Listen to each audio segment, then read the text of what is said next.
I do not know what the title of this video is. It might be the reason you can't recycle plastic is your stove, or the Permian Basin, or the power plant down the road, or Elon Musk's Grok. All of these titles are true. It's going to be interesting to see which one gets the most clicks. But they all point to the same very strange fact, which is that plastic recycling cannot compete with fresh new plastic because the precursor chemicals to fresh new plastic are basically free. Not metaphorically, but geologically, and kind of economically free. Like they come out of the ground, whether or not you want it, for free. I was just down on the Gulf Coast of Texas, and we kept driving past these amazing, gigantic, kind of beautiful, to me anyway, chemical plants. I know that no one else feels that way, but look at this is crazy. It is amazing what we build. And part of the reason why a lot of this infrastructure is here, and why there keeps being more of it, and why a lot of the world's plastic begins here in South Texas, is because this is where a huge chunk of the feedstocks for plastic come from. And down there on the Gulf Coast of Texas, a company might be able to buy a barrel of ethane for $2. If that seems like it is cheaper than a barrel of fresh water,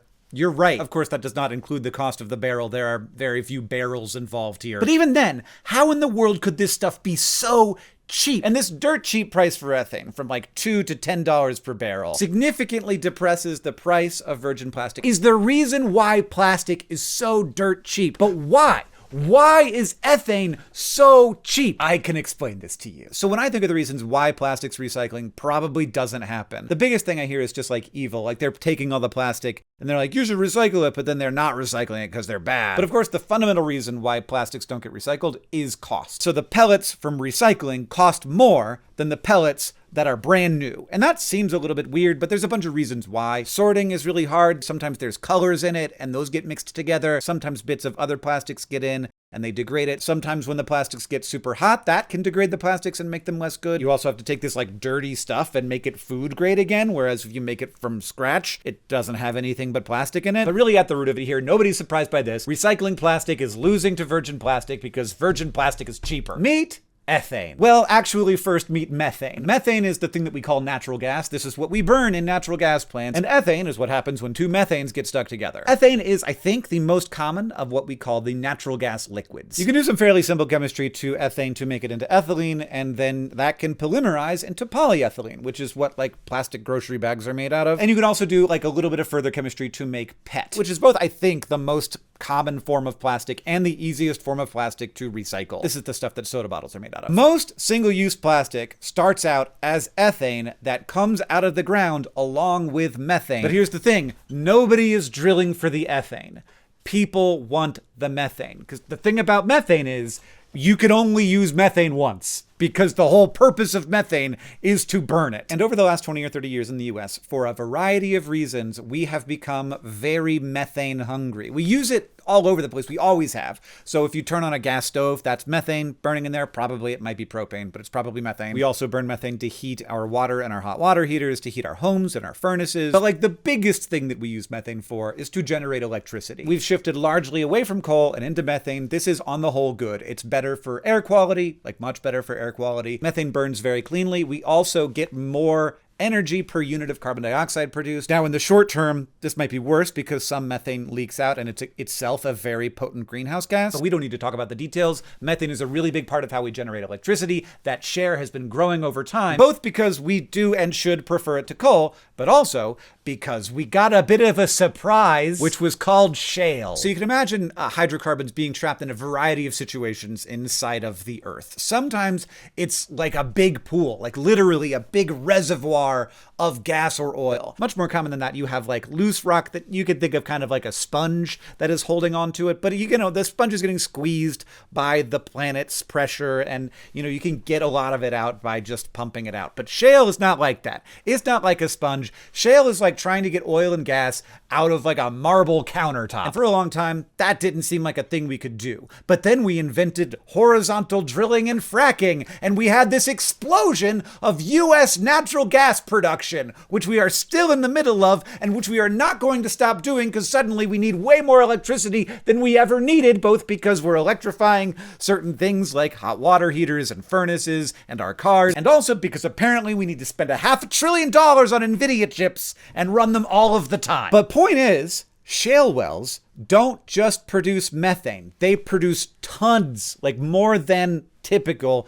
of natural gas liquids, especially ethane. And you cannot make a shale well produce only methane. It's going to cough up that ethane whether you want it or not. The result is that the shale boom meant a massive oversupply of ethane. Now, there are a number of things that you can do with ethane. You can certainly turn it into plastics precursors, but you can also do two other things with it. One, you could just shove it down the pipeline with the methane, take it all the way down to the point where it's going to get burned. This is probably happening right now in your home. It's likely that there's methane burning in your home. It's likely that there's a little bit of ethane in there with it. But you can only do that so much, and I'm not going to pretend I understand why, but apparently you can only put so much ethane into the pipe before things start to break. And so if there's nobody there to buy the ethane as a plastics precursor, and you've got too much to shove it down the pipe with the methane, you can flare it, which means that you burn it. You just burn it on site. You don't want to release it into the environment. It's not a good thing for the environment. So you just light it on fire, and you've seen flares. That's what those flares are. I mean, if you see a flare, it might be ethane, it might be methane, it might be a number of other things. But that's one of the things you can do with it. And then it's wasteful, and you get carbon dioxide, and you get nothing out of that emission of carbon dioxide, but it's better than just releasing the ethane. But here's the thing. A lot of governments, including the US government, control how much you can flare.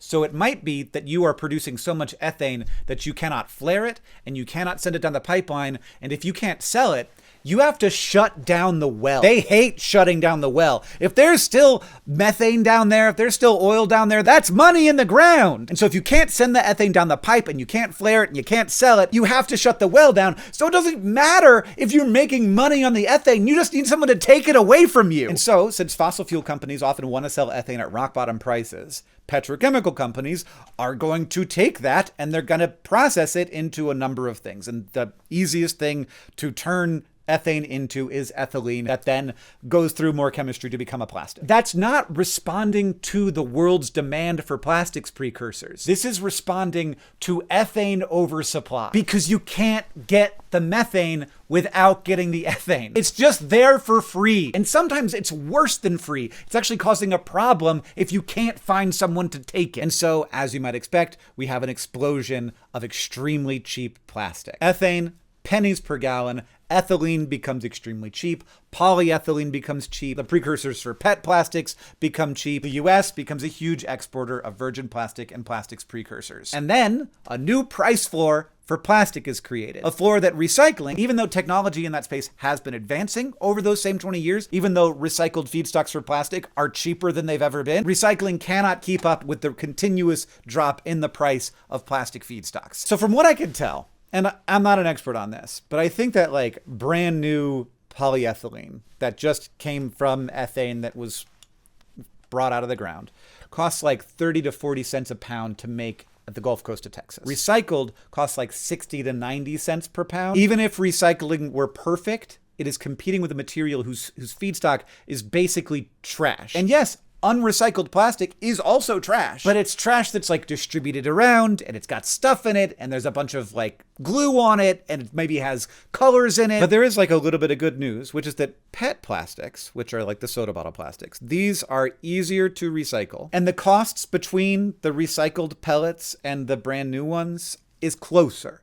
It's to the point where I could see a possibility where if we use less natural gas, and so ethane gets more expensive. If technology for recycling gets better, and so recycled feedstocks get cheaper, they could get to parity at some point. That's true for PET plastics. It seems kind of impossible for polyethylene. It's just so cheap to make polyethylene. And as I was making this video, I was feeling kind of hopeless about this whole thing. Like ultimately the reason why plastics are so cheap and why recycled plastics can't compete is a thing that's not going away. It's fracking shale for natural gas so that we can power the AI data centers, so that we can heat our homes, so that we can have stoves that have little blue flames. I've made a video about this before, but we really should not. If you have the opportunity, next stove, don't do that. It's bad for indoor air quality. And also, eventually, we are going to get off natural gas. Why would we be burning methane in our homes? That's weird. So I thought basically my conclusion was going to be like, we can't recycle plastic for a functional reason, which is that there is an artificial depression in the price of brand new plastics. But then I watched a video from another YouTuber, and he was talking about ways that technology might make it cheaper to recycle plastics. And that gave me a little glimmer of hope.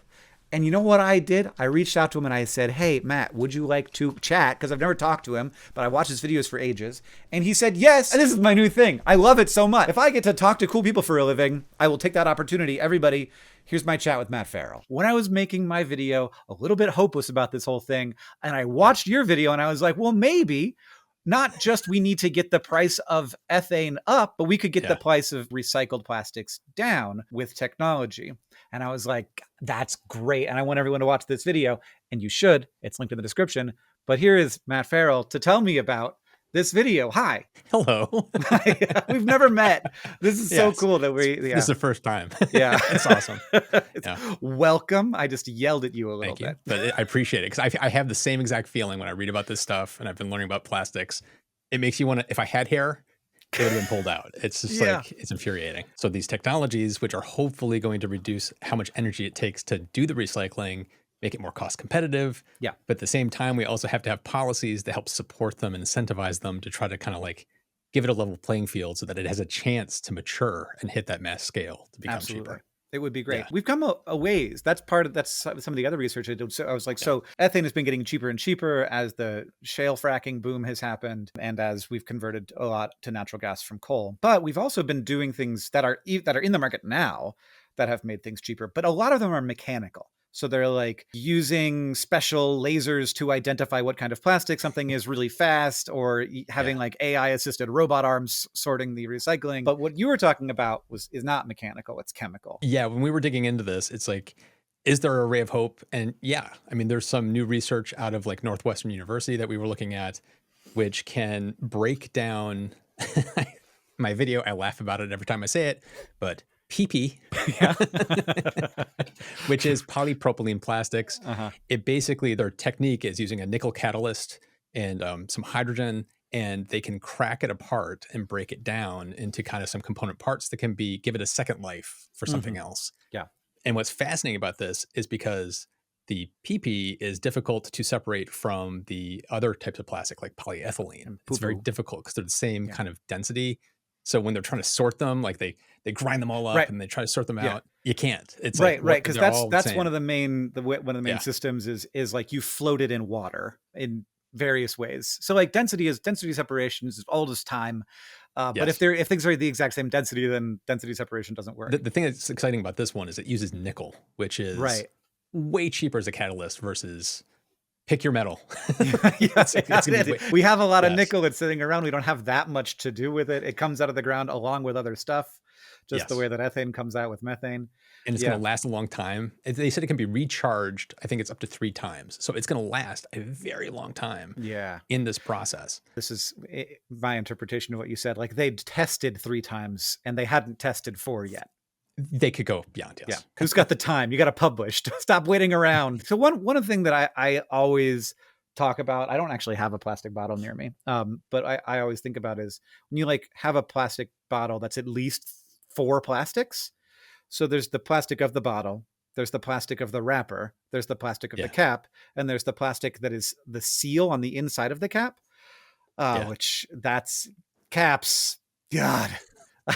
I'm glad it's not my job. You don't realize what a mess it is. And then I can get kind of immediately hopeless. I'm like, oh, well, fine. Now I get that it's not about evil, so I guess that's good. But it's about a problem that I would have no idea how to even approach solving. But that's where these people are coming up with, like, they're insanely like intelligent people coming up with the solutions for this. Yeah. But it's unfortunately, it's like, how long have we been dealing with plastics? And we're only really getting to the solution now, which makes me depressed. But at least we're getting there. And there are things happening to help the sorting process, to help the actual recycling process, and make something useful out of it. So what are some other things people are doing? The other one was that I talked about it in a video recently, which is the Korea Institute of, Machinery and Materials, known as KIM. They have a plasma torch system. Okay. Which is wild to me. Okay. But it sounds like you're just going to burn the plastic, which is a thing we do. We do that sometimes. Yes. But it's not pyrolysis. It's not actually burning it because it's doing it inside of an oxygen-free zone. So it's not actually burning. So like this is a torch that is not made of flame. This is made of like excited electrons. Yes. Yeah. Electricity. Okay. So this is where it's like, are you going to power this with green energy, renewable energy, or like, how are you going to power it is the giant question mark on it. Mm-hmm. But it takes no sorting. You can just take the plastics, chuck it into the plasma torch. Oh. Labels, it can be dirty. It doesn't matter how many different types of plastics. Peanut butter all over that thing, filled with, you could put a piece of pizza in there with it. I don't know about that far. Your worst enemy also goes in. Component parts. Component parts. What's really cool about this process is it breaks it down into, what is it? It's the benzene and the ethylene. So then you end up with the component parts that you can turn right back into virgin plastics. Right. So you don't get plastic out of it. You don't get like a pure PET pellet. You get ethane and you get benzene. You get the virgin feedstocks. The stuff that you need to make the virgin plastic, you get back. Yeah. So that's where it could potentially create a closed loop. But my concern about this one is just, how much energy does it take? Because a lot of energy. But Matt, aren't we in a world where energy is going to be like really cheap in the future? The real question is, can you run it only sometimes? With any industrial application, you're building these very expensive pieces of equipment, these very expensive plants. So you want them to be operating basically 24 hours a day so that you can get the most out of your infrastructure. And that means that you have to run them at night. If you could only run them during the time of the day when electricity is basically free, which we now have in a lot of the country because of solar, then that would be great. You'd just be like, oh, well, we'll be one of the people who absorbs the free energy. Probably that's not a super cheap piece of equipment, so you'd want to be running it all the time. Yes, exactly. Yeah. Where do you think we're going to get the energy from? I have my opinions. Oh man, that's a loaded question. It's going to be a mix of things. I think my personal take is, I think there's going to be a lot more, obviously, solar, wind, and other renewables. Batteries. I think nuclear is going to be having a comeback. I think I made a video about this like a year ago, and I really don't want to look like an idiot. I was like, the new age of nuclear is coming. And I'm like, all right, come on, start building. Yeah, I have talked to so many people in the nuclear industry that are doing small modular reactors, all that kind of stuff. Mm-hmm. It's like, it seems inevitable that it will start to happen. So that feels like it's going to be a part of our base load again at some point. SMRs, I just seen a wave of YouTube videos, and these are YouTube videos. So it's not like I'm not doing primary research here, but a wave of YouTube videos that are like, actually SMRs turned out to be just as hard to build as anything else. Because you can standardize how it's built, you don't have to create a bespoke nuclear power plant. Right. So maybe the first one is going to be more expensive. Very expensive to start out. But again, with scale, if they can survive the scaling process as a new technology, then it will get cheaper and cheaper and cheaper to do. What do you think about my pet project? My pet belief, geothermal. Geothermal, okay. I'm very bullish on geothermal. Yes. Yes. And part of the reason was, have you looked into the company Quaise at all? Are they the laser one? Yes. Yeah. I call it a death ray. They don't like it. Like I've talked to them multiple times, and every time I call it a death ray, they're like, please stop calling it a death ray. It's a death ray. But like, if you pointed it at a person, it would be a death ray. It'd be very bad for you. But the fact that they have this technology, they could theoretically drill cheaper than we've ever drilled before. I mean, deeper and cheaper than we've ever done before. Yeah. That is going to unlock geothermal in places of the world where typically it hasn't been available. And that is like an endless power source for us. Yeah. Well, and then also combining, weirdly, will fracking save the world? Geothermal is totally doable in places where the volcano is close to the surface, but that's not most places. If you can increase the surface area, you can get a lot more heat out of it. And one thing the fracking does is increase the surface area. So there's, what is it, Fervo or Forvo or something like that? You know what I'm talking about? Forvo. Yeah, they are doing this. They're basically taking the learnings of the oil and gas industry, and they're like, well, what if we didn't take oil out of the ground or gas out of the ground? We took heat out of the ground. Yeah. And actually that would be like entirely like even cleaner than nuclear, maybe cleaner than solar, like lower footprint than solar, just all happening down there because it's not that far down that the earth gets really hot. Yes. Very. It's right there. And all we need is a laser capable of ablating away the earth. Yes. The fascinating thing about Quaise is that I never understood this. The hard part of drilling is that eventually your drill bit breaks and you have to pull everything up all like you can't go down there to replace it. You pull everything up, you know, hundreds, thousands of feet of this, and then you have to replace it and send it back down. And that's the thing that takes like the most of the time when you're drilling really deep. I've actually had a chance to see their demonstration rig actually running. They pointed it right at you. We're learning a lot of different ways to get rid of a body right now. It's such a cool system. It's like it was running. It was kind of like, it was hard to describe. It was on a regular oil rig. I mean, a drilling rig. So it looked just like any drilling rig you've ever seen. Yeah. But instead of the giant spinning thing going into the earth, it was literally just a cable, gyrotron thing, just shooting into the earth. And it was really, really cool to watch. What's a gyrotron? It's actually kind of fusion technology. Oh, okay. It's using the fusion industry for like the reactors to kind of help create the plasma. They're repurposing that technology for quays to do the drilling. Gotcha. It's like we all were convinced that fusion was going to solve all the problems, and then one day we woke up and like, what if we just pointed like one little piece of a fusion reactor at the Earth? Yeah. Let's not worry about fusion energy anymore. Let's just there's energy in there. We don't have to push hydrogen atoms together or whatever it is that they're doing in fusion reactors. There's this weird also thing I feel about plastics, which is I don't know what to do about the microplastics question because I get it a lot. People are like, Hank, how bad are microplastics? And I'm like, boy, do I not know. Like what I'll say is if they were very bad, we'd know. You know, we are actually pretty healthy on the sort of like scale of humans over the time humanity's been here. So it's not like lead. We're not experiencing lead-like effects from microplastics. It's orders of magnitude less significant than that. But recycling plastic does not make microplastics go away. Unfortunately, no.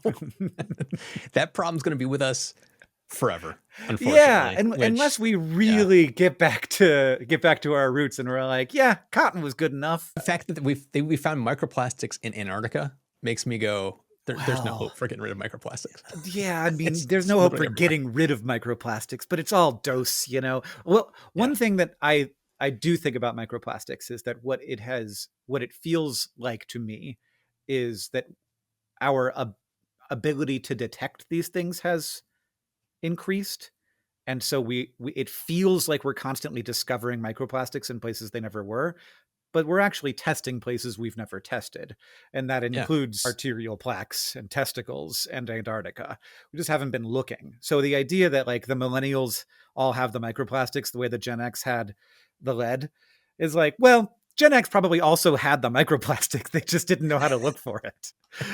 But maybe less. I mean, I think textiles are probably a bigger contributor to microplastics than people would think. You think it's from drinking out of bottles, but it's from wearing. It's from wearing. It's definitely got to be the clothes that we're wearing. Yeah, it's so dusty. On that, like most of the polyesters, that's kind of a PET kind of plastic, from my understanding. It's like. And so you got companies like Carbios in France that are their Enzymatic system for breaking plastics down is just, I can't stop reading about Carbios. I just love the whole enzymatic idea of taking biology and like using it to break plastics down. And it's the same thing. They can break it down back to the component parts to make brand new PET. So you could make you could take a shirt, recycle it, and throw it into a vat with a bunch of enzymes. Yes. Yeah, but their process truly is a kind of a closed loop potential for a closed loop system. Yeah, and I'm really hoping they can make a go of it. There's always in my head this tension between technology and regulation, where we could say this is a wild sentence. So in the Bible. Okay, you're starting there. I only know about this because it's used as an example of like an anachronistic thing from the Bible, but like it's a sin to mix different kinds of fibers. I don't know what this means. If it's like you wearing, you know, wool with cotton, I don't know what linen with wool. Or if it's like spinning wool and linen together, I don't know. What I know is that there's this thing in Leviticus, but like we could pass a similar regulation that's like, look, you have to have all of the fibers in your clothes be the same kind of fiber so that we could chuck it all in the same vat.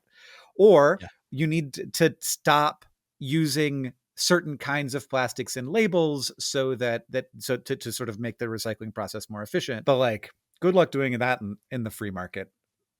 America. I mean, that's one of the things I find interesting about the Carbios story in France, because France is actually doing, you can do the stick or the carrot. Like you can tax virgin plastics to make them so expensive that you'd want to use recycled plastic. Or you can use the carrot. You can incentivize, please use this recycled plastic. We'll give you some tax rebates, that kind of thing. And France is taking that approach where they've helped to fund Carbios. They've given it something like 40 plus million euros to try to kind of build it up. And then they're incentivizing companies that manufacture with plastic for every ton of recycled materials they use, they get 1,000 euros or something. I can't remember what the exact numbers were, but they're incentivizing companies to do that. Yeah. And because that's in place, Carbios has actually been starting to get companies signing up. So it's like they're getting the proper support from the government to try to let them kind of get their sea legs and be able to walk on their own eventually. Right. Without that support, it probably would go nowhere fast. So right. That was true of solar, and now we're in a world where solar is cost competitive. Like we lived through that. You and I did. We're old enough to remember when solar power was something that was for space and nowhere else, Exactly. The thing about about sort of using the tools of biology to do our work for us, that's so powerful it scares me, but I think is a big part, like a piece of the future that's really exciting to me. Yeah. We have way more control over those systems than we once did. And I always like to say, if you ask a scientist to make wood, they'll just laugh at you. Like there's there are things that nature just does constantly. Oh, like our bodies are full of things that are way too complex for us to ever create in a laboratory. Like from top to bottom, all of it is impossible to make, but nature is making it like crazy. And the best example is wood, which just seems like that we put that in fires to it matters to us so much that we use it to heat up marshmallows, but like really truly a miracle substance. If it didn't exist and then we made it in a laboratory, it would be extremely big news to have made such a lightweight, strong material, especially if we could make it at the scale that nature makes it for us. Yeah. I mean, a lot of what we've been talking about are also systems that are going to require massive scale, public support, that kind of thing. I don't know if you've ever thought about it this from a different angle, which is like, what could you do from an individual point of view? But like there's a company also from France, ironically, called Polyfloss that I came across a couple of years ago. They have a recycling machine that you can buy for yourself. What? It's wild. You just plug it in? Basically. The first one they created is larger. It would fill kind of like the room I'm in. It would be larger, but it's only cost, I think it was like 18,000 euros. And it was meant for humanitarian uses, local communities, because it's basically like a candy floss machine, like a cotton candy. So but for plastic? PET, PETG, different kinds of it can take a whole bunch of kinds of plastic. You put it in there and it just spins out this like real fibrous, like lightweight material that you could use for insulation. And it has a really good R value. You could compress it and make sheets of plastic that are really rigid to help build a house. It's like there's all these different uses that you can come out the other side with it, whatever works for you. And just this past year, they came out with a system that is like literally a desktop-sized version. And this is not something that you'd have in your kitchen. This is something that like a maker, like somebody who's making stuff would want.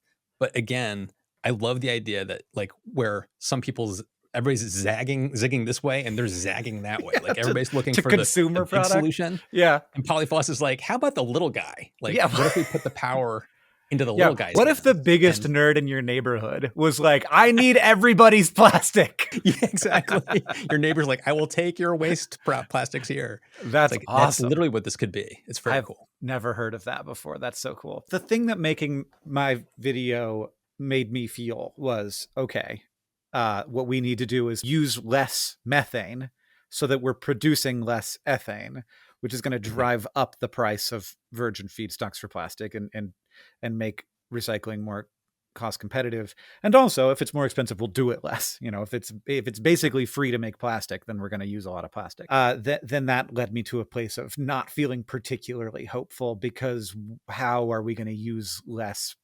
methane in a world where it's a lot cleaner than coal and oil? We're not going to turn on the nuclear tomorrow. In America, have a leadership structure right now that's very like, yes, the way that it was done in 1989 was the best possible way, and that's how we should do it forever. Kind of vibes. Yeah, let's not look backwards. There's look the sort of the look at like can some kind of regulation do this, or can some kind of like difference in market force do this, versus is technology going to do this? I think it's going to be a combination of all those things. In the US, I don't know that we're going to have a maybe, time continues to pass, we're going to have a strong incentive-based structure for recycled plastics. But the technology is going to keep getting better. That's going to make it more cost competitive. And there will be a future where we're not burning natural gas the way we are, where we're not fracking shale the way we are right now. That's going to happen. It needs to happen 10 years ago, but it's going to happen. I don't know what the timeline is, but eventually we'll get there. And we're all going to be very happy that we invested in these plastics recycling technologies. I'm right there with you 100%. It's just a matter of time before we hit that point. Give me a year. Give me a year. Oh my God. Unfortunately, I don't think it's going to be, I think it's going to be longer than a decade. Yeah, for sure. It's going to be, it's going to be a while.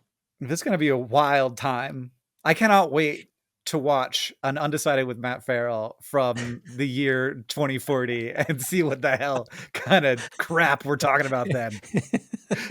I try to remain optimistic about where we're heading, even though the world is chaos right now. It's like, I am hopeful that, fast forward 10 years, we'll be I'm hoping that there's an amazing stuff that has happened and we've made some significant advancements. And it helps having been in this for as long as I have. I've been writing in the green technology space for more than 20 years now. And it helps to have seen progress be made, even if it has not happened fast enough. It's moving. It is. Things are happening. Yes. Wish it was going faster. Yeah. But it is moving. Don't think I'm saying that I think we're doing a great job. But it's moving.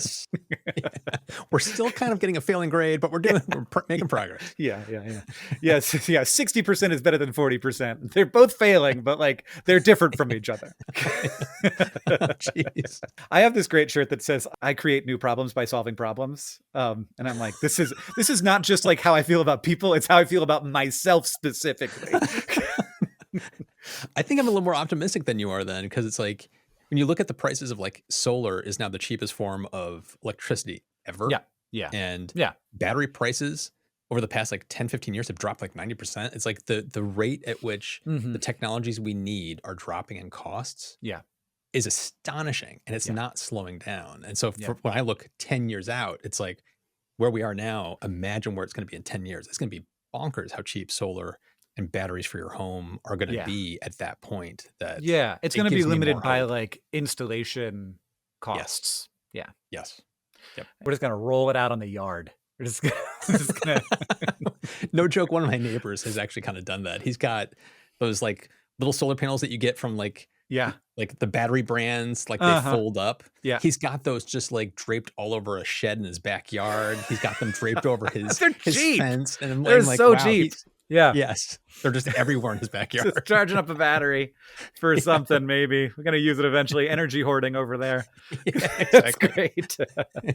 Well, everybody, you're missing out if you're not following Matt. So go check it out and subscribe. And I'll link the video that I referenced in the description. You're going to learn more than he told us about the stuff he was telling us about. Thank you for hanging out with me for a little bit of time. Really appreciate it. Thanks for inviting me. Yeah.